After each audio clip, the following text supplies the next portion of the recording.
wabarakatuh. Salam Sultan Suluh Tani. Pada kesempatan pagi hari ini saya bersama dengan tim dari BPP Kecamatan Dukuh Seti dan bersama dengan Duta Petani Andalan Kecamatan Dukuh Seti. Beliaunya namanya adalah Bapak Abdul Rojak. Di pagi yang cerah ini ya, dengan angin yang silir-silir ini rasanya mau ngantuk ya Pak. Oh iya.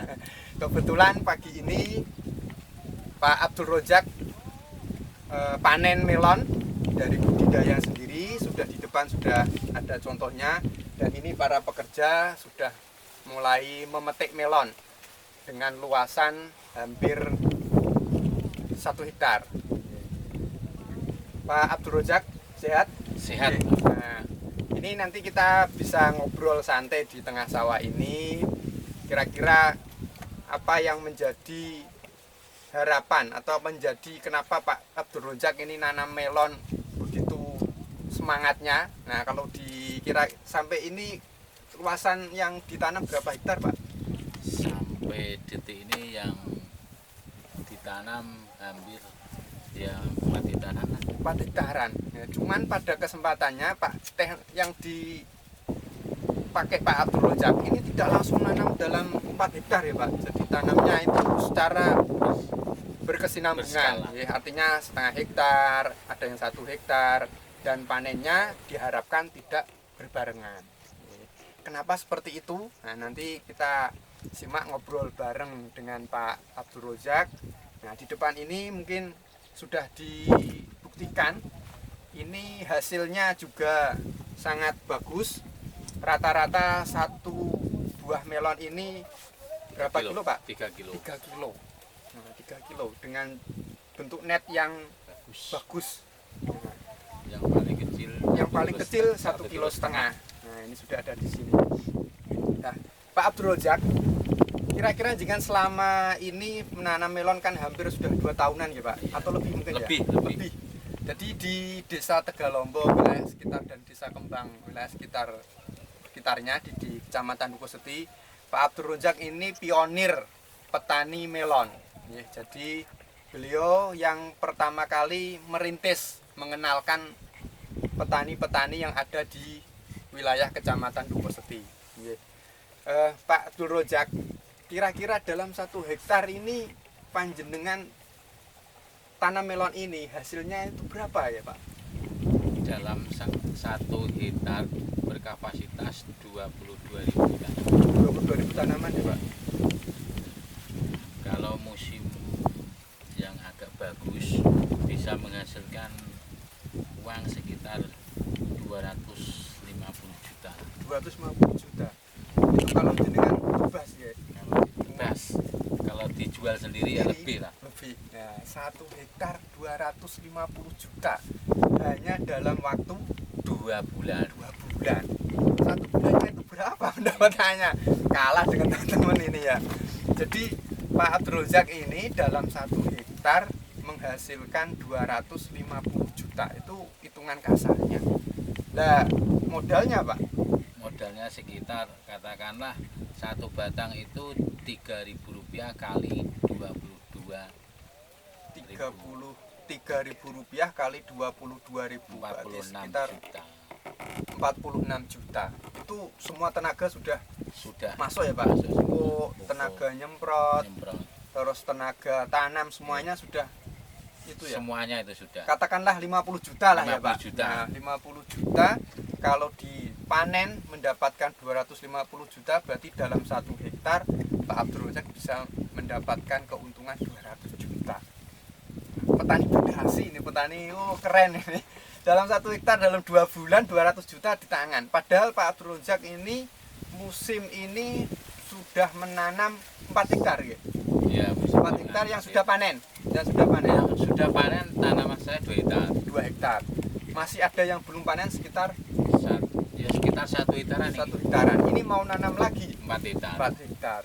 Masya Allah, kondang sekali. Dalam 1. Nah ini Pak, kira-kira yang menjadi motivasi jenengan tanam melon nggih, selain keuntungan ini kira-kira apa Pak ya Pak?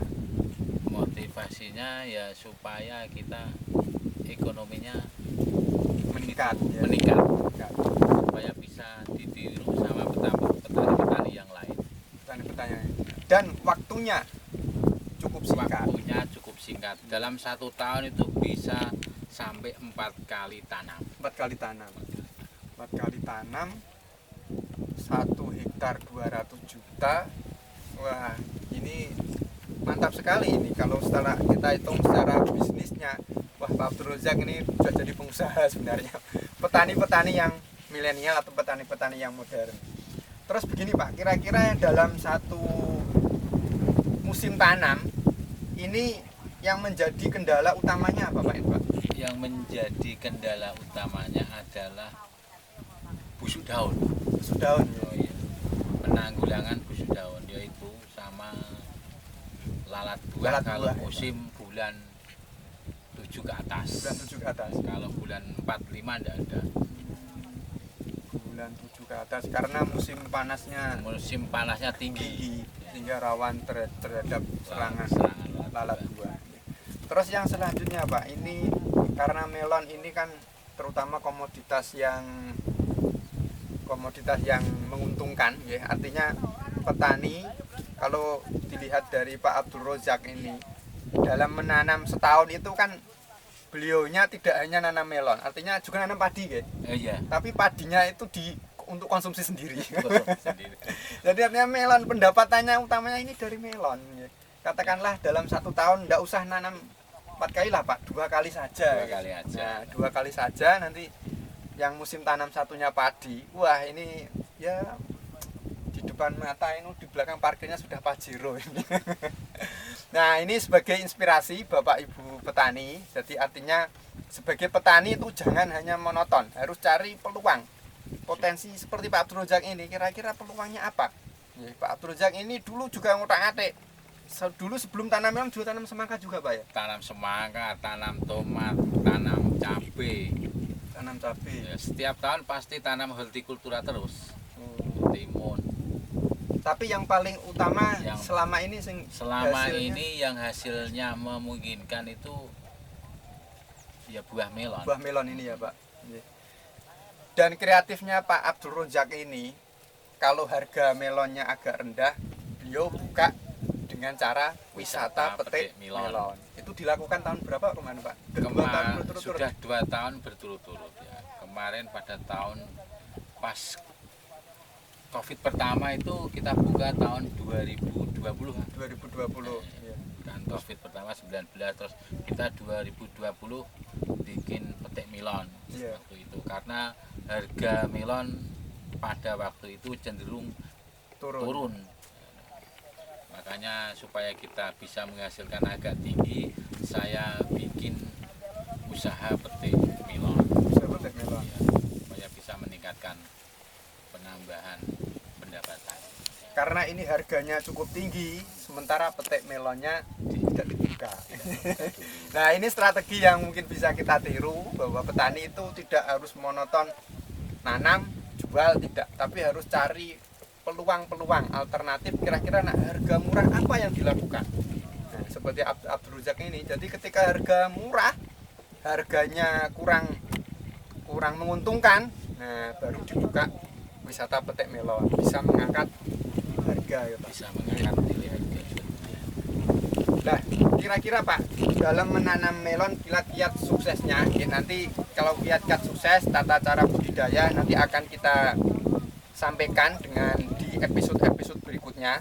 Tapi ya pada episode kali ini kita biar membuka cakrawala petani, bahwa menanam jadi petani itu menguntungkan.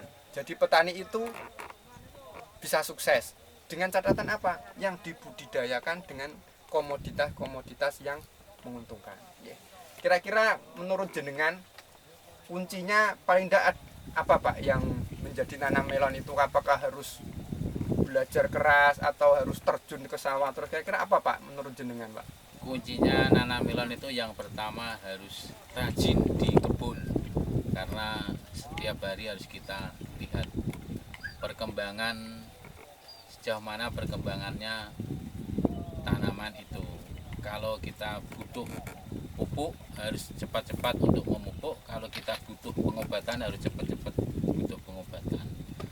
Yang terutama yang paling rawan itu pengobatannya masalah kresek daun atau busuk daun itu harus setiap 2 hari sekali harus diobati.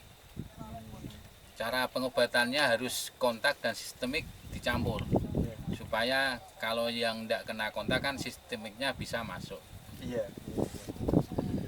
Jadi menurut Pak Abdul Razak ini kuncinya sukses menanam melon selama 2 bulan. Nah, itu satu, harus rajin ke sawah. Harus rajin, artinya apa?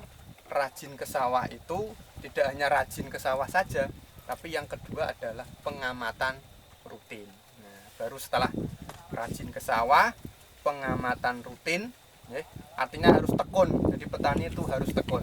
Terus yang ketiga, melakukan tindakan atau eksekusi. Apa yang akan dilakukan supaya apa yang dibutuhkan supaya menghasilkan melon yang terbaik dan maksimal. Saya kira itu untuk sementara ini. Nah, jangan lupa like and subscribe di channel Sultan Suluh Tani. Terima kasih. Saya sampaikan, saya akhiri. Wassalamualaikum warahmatullahi wabarakatuh.